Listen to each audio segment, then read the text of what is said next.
I just think that hearing from you about what the experience is like, it brings so much more life to the music.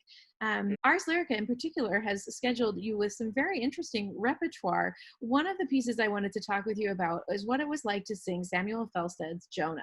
Yeah, I think it's even more liberating, but the reality is that, at least for me, when I'm learning anything, whether it's the most famous aria by Handel or a world premiere or something that no one's heard before, in my mind, you have to approach it the same kind of way and sort of imagine that you're the first person to learn it and you want to put your mark, you just want to perform it in the way that's artistically meaningful to you. So it's an interesting thing also talking about singers and, kind of traditions among singers and all these things, but that, um, a lot of people have very strict rules about listening to recordings. Those rules like, And Aryeh, can you tell us?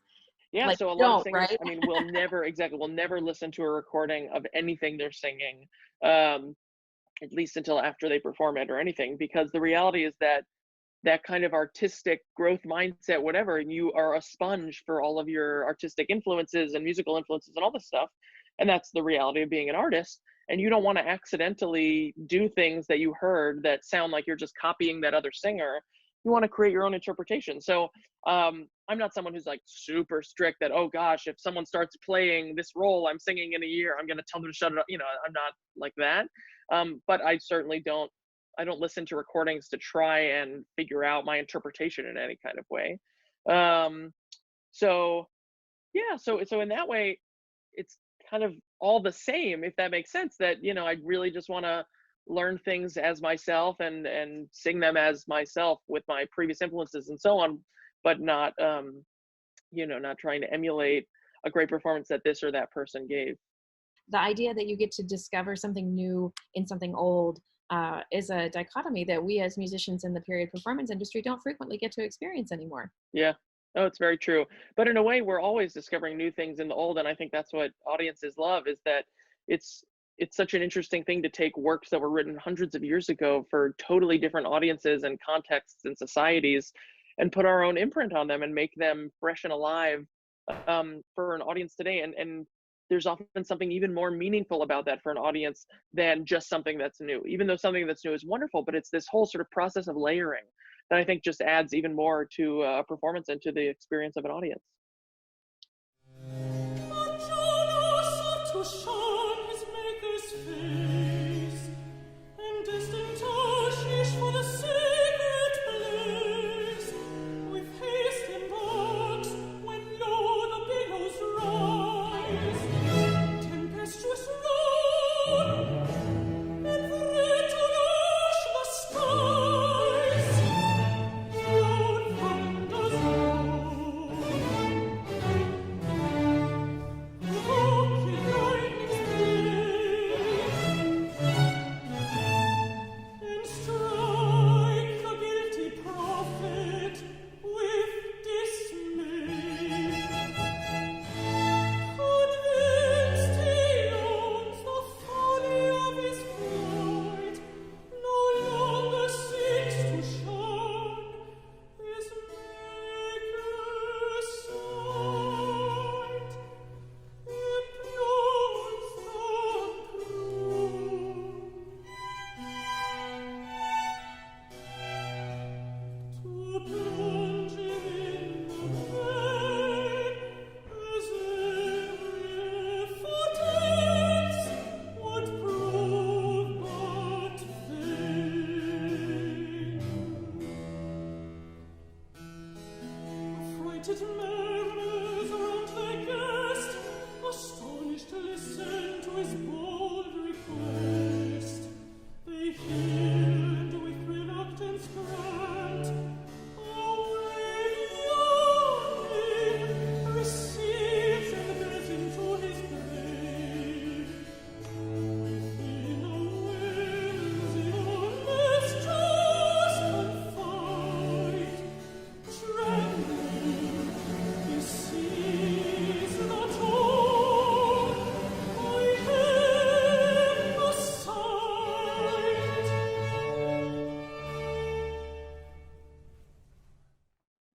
Another question I wanted to ask you was, who writes the best for your voice type in the Baroque period? Ooh. An interesting question. What I would say is that obviously the two most famous composers, of the era are Bach and Handel. Ding, ding, ding. Exactly, exactly. I'll look forward to receiving my prize. Thank you very much. But no, so those are obviously the two most famous composers. And what's funny is that to me they feel so different. Both wonderful to sing, but so different, very different to learn as well. And so I mean, obviously the harmonic language of Bach is so complex.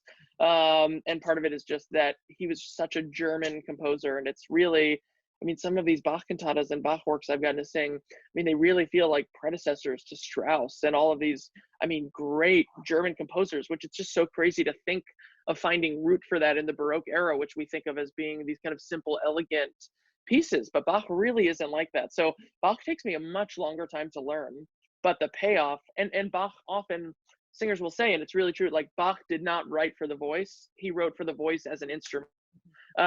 So you really have to work to find places to breathe and all these things. It's not really designed for the voice, even if it showcases it so beautifully. So to me, Bach is a lot harder to prepare, but the payoff is amazing because of the complexity. And what's brilliant is that what I think is so, one of the things I say to people who are like, oh, I don't really like Baroque music, why do you find it interesting? Is that what's amazing to me is that at that time, composers of the world and just the world had discovered such a limited set of musical, kind of like a musical language, that it's just so much more limited than what composers today, for example, have at their disposal. And to think the depth of emotion and feeling that these composers managed to get with such a limited palette. I mean, it's, if you think about a painter only having primary colors and creating the most beautiful, impactful painting with it, as opposed to a painter today who has so many textures and materials that are at their disposal. It is such an incredible thing that these composers managed to achieve, with which they managed to achieve it with such limited means. And so that to me is like the hallmark of the Baroque era, and Bach is just such a great example for that, where he managed to create such a complex kind of structure within such simplicity that he had at his disposal. And it's really amazing. But then on the other hand, you have Handel, whose musical language is much more simple, but has such a depth to it. And there's something just so impactful, at least for me, of the way that Handel writes for the voice, especially because Handel was really a singer's composer. And of course, he was writing really specifically for the singers he was composing for, which is the hallmark of a great singer's composer. The reality of that is that it means there are certain things that we can't achieve today that his singers did. If you look at all these castrati who he wrote all these things for, I mean, Well, their and lung even capacity. revised for. So, depending Oh on the yeah, performance, would totally revise the score to make it suit you. Wouldn't that be wonderful if every opera performance was like absolutely. that? Oh yeah, well, and it's one of the things that drives me crazy, that there are still many conductors and just people who take a score as like, this is the written word from God and we can't do anything to it. But that is not, and that may be true for later composers, and it is true for like a composer like Puccini, who wrote every detail of what he wanted in the score, and it was like, this is what you do, go. But in the Baroque era, I mean, they were throwing things out, rewriting things constantly, adapting everything to every singer who was doing it for any given performance. So Handel would write an opera, and let's say, one of his most famous operas, like Julius Caesar, which was revived multiple times, each revival, he was throwing things out, changing the keys, alternating everything to fit the singers who were singing it then, which is what it should be. But the reality is that only one version ends up in the score. And there's still a lot of people who don't want to change any, and it's just a funny thing to me, because I think if Handel were here, he would, if let's say I'm performing a Handel opera and, oh, that aria sits a little bit low for me, but up a step, if you just bring it up just a step, it would really shine in my voice. And there are a lot of people who are really resistant to doing that because they feel, oh, that's not what that is absolutely what Handel intended. That's what he would have done. Anyway, but the reality is that, so these castrati had scientifically about double the lung capacity that a countertenor has today. And so a lot of Handel's lines that he wrote are so long because they were written for specific singers who had about twice as much lung capacity as I do, for example. But Handel's music, to me, so intellectually, I think I love singing Bach the most, but emotionally, I love singing Handel the most, because Handel's music just really kind of hits me at my core when I sing it. But they're certainly two favorites.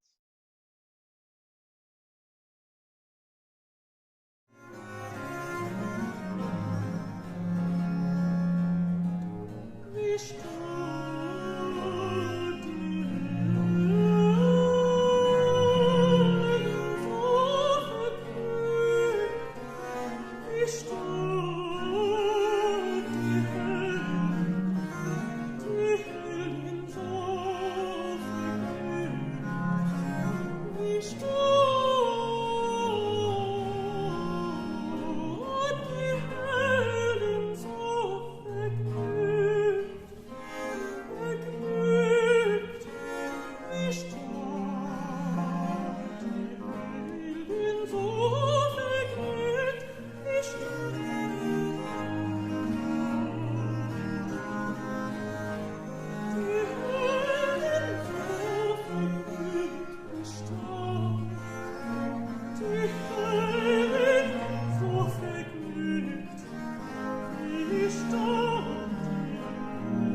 to achieve that kind of depth of emotion and that that kind of breadth of emotion with such a limited palette. And this is such an incredible example of that, where within such a limited palette that Handel was painting with, the journey that he manages to take you on.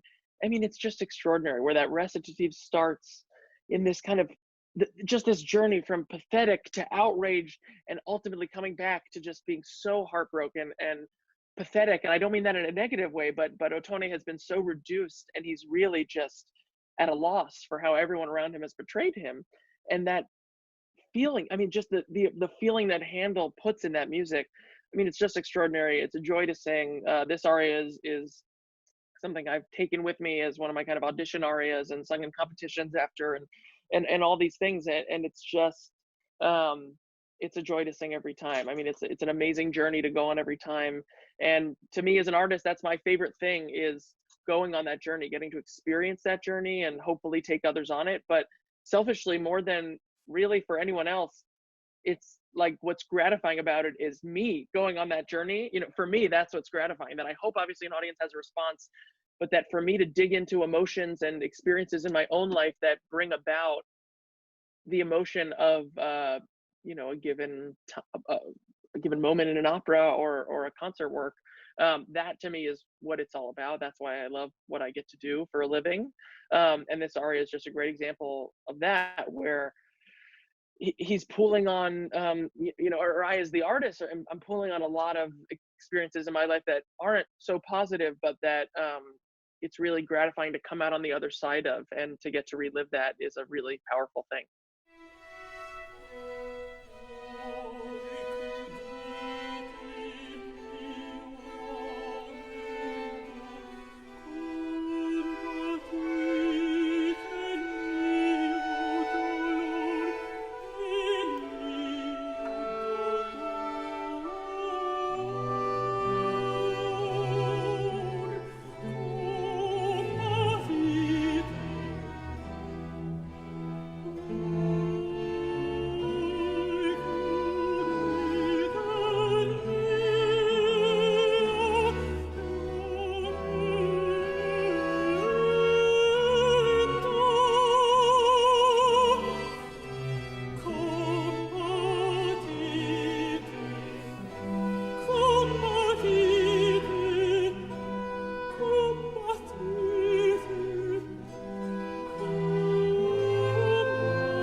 happy to have this homecoming of you back on our stage in September with this opening season program. It's been a long time since you've been with us. We first talked to you in Concert and Conversations in what, March before? Early pandemic, right? Back before we had seen some stuff, you know? Yeah, and we talked about what it was like to be a countertenor and how you were faring in this new field of being at home and getting to spend time in San Francisco. And one of the great things about you was that you were just making the best of it, no matter what was coming your way. So singing a Bach secular cantata isn't exactly new to you with Ars Lyrica. You joined us virtually for our pastiche of Phoebus and Pan. So the last time we heard you was with iPod earphones in and trying to sing that role of Phoebus. Have you been working back live with people again? Yeah, a little bit. I got to go to Australia for a few months, which was really special. And I got to kind of headline the Adelaide Festival, which is the second largest performing arts festival in the world, in Adelaide, the capital of South Australia. And I got to spend over 2 months there during the pandemic, which was it was an amazing time. We did a production of Britain's A Midsummer Night's Dream, so a bit on the opposite end of the temporal spectrum, obviously, from what we usually do at Ars Lyrica. But I did that and sang a solo recital as part of the festival, and I just had an amazing time. I noticed on your upcoming schedule, I mean, you're making such a name for yourself singing Baroque music, but you're not just doing it with period orchestra groups like the American Bach Soloists or Ars Lyrica. You're doing it in Moscow with a Philharmonic Orchestra, right? Yeah, absolutely. That'll be right immediately before I come back to the Hobby Center with Ars Lyrica. I'll So be Julius Caesar, Handel with the Moscow Philharmonic, and then severely reduced forces, historical performance for Bach and Handel and Hercules. How do you prepare for something like that? And how is it different to work with these groups going back and forth from modern and historical performance practice? Yeah, absolutely. I love both, to be totally honest, and each has its kind of pros and its cons, I would say. But what I do love is that all the major symphony orchestras, whether they're doing Handel's Messiah or something else every year, they tend to now bring in conductors who are real specialists in period performance. So, for example, in Moscow, I'll be conducted by Christopher Moulds, a wonderful Baroque specialist who I worked with at San Francisco Opera. He conducted our Handel's Orlando here. And so having someone like that at the helm, I think, can really help shape a modern orchestra to really understand the push and the pull and the lean that's so kind of central to Baroque performance practice. I'm also particularly excited for this one because it's part of an annual Handel festival they have in Moscow. So this orchestra is actually really well practiced. They do 3 Handel operas every fall in kind of quick succession in September. So we will be the third and final one of the Handel festival this fall. But it should be really fun. I'm very intrigued to go to Russia. It's probably the place I'm most intrigued to go of anywhere I've gotten to travel. Just, we hear so much, and culturally we hear so much about how different it is, and it's our countries are not necessarily great friends, and I'm just very intrigued to kind of get to experience that culture for a few weeks. Absolutely, and that's my favorite thing. To me, all performing is about emotional connection and bringing emotion to the forefront and getting to take the story of a character from thousands of years ago and live it as if it's happening to me for the first time, and to bring that kind of presence to an audience. That's my absolute favorite thing. And anytime a critic sort of mentions that or something like that, I'm like, oh yes, I've really done my job. I'm bringing that emotion from thousands of years ago back to life today. I think that's what we're all kind of searching for when we go into the concert hall. And it's something I think we'll especially be looking for as we go back into the concert hall. For a lot of people, maybe Hercules, our concert might be their first time back in a concert hall in, it'll be 20 months or something by that point, 21 months. I mean, it's just a crazy absence we've all had from those feelings of emotion. And I think it's something we all took for granted before, and I hope we can all hold on to appreciating it as we go back in. It was something when I was in Australia, it put so many things in perspective, knowing we were some of the only people in the entire world singing in front of a live audience. I mean, yeah, we were basically the only people, and just cherishing how special that felt. There was a lot of crying when the curtains came down, and a lot of it felt very, very special. And I just really hope we can all, audience and performers alike, hold on to feeling how special that is as we go back to normal. What a wonderful year that you have ahead of you. And we are so thrilled that you'll be kicking off our year with us with Bach, Handel, and Hercules this September. Aryeh, thank you so much, as always, for sharing your time and your talents with us. My pleasure. Can't wait to see everyone back at the Hobby Center. We're excited to open it back up and welcome everyone back, and it's going to be a really special evening. Do not miss it.